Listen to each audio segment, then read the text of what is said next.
رشد یک مرحله بسیار مهمی هست. بینش درست داشتن خیلی مهم هست. بینش مهم به درست داشتن ربطی به مدارک تحصیلی بالا نداره، ربطی به نمیدونم جنبه و عمامه و نمیدونم مناصب یا موقعیت های اجتماعی یا موقعیت های دینی یا سیاسی نداره.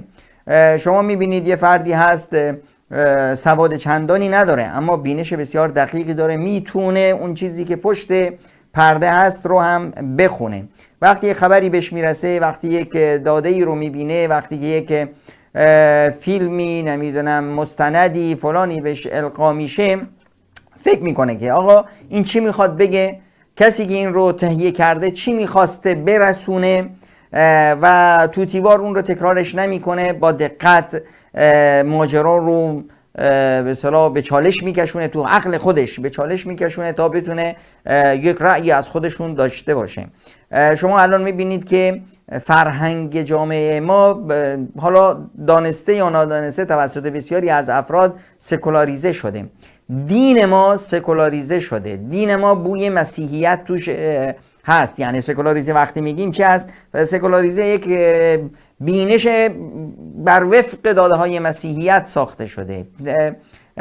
دین رو بذار توی مسجد، دع ما لله لله و ما لقیصر لقیصر، بذار که اون چیزی که مال خداست مال خدا باشه، تو کلیسا باشه، تو مسجد باشه، تو عبادتکده باشه، و اون چیزی که در مال قیصر و پادشاه هست اون رو بذار که پادشاه تو قصرش هر چه دلش میخواد انجام بده.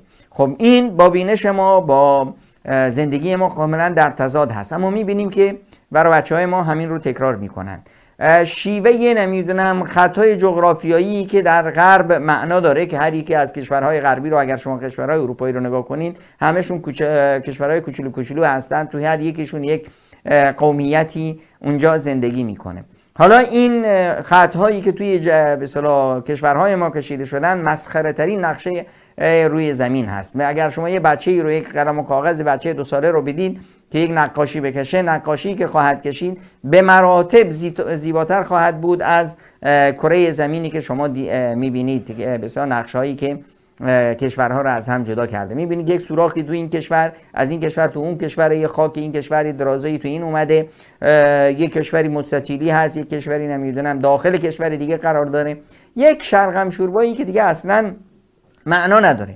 خب این خطها ملت ها رو که از هم جدا نکرده. ملت ها میبینید که هر ملت واحد، قوم واحد در 3 یا 4 کشور تقسیم شده، خانواده ها در 3 یا 4 کشور تقسیم شدن، قبایل تقسیم شدن.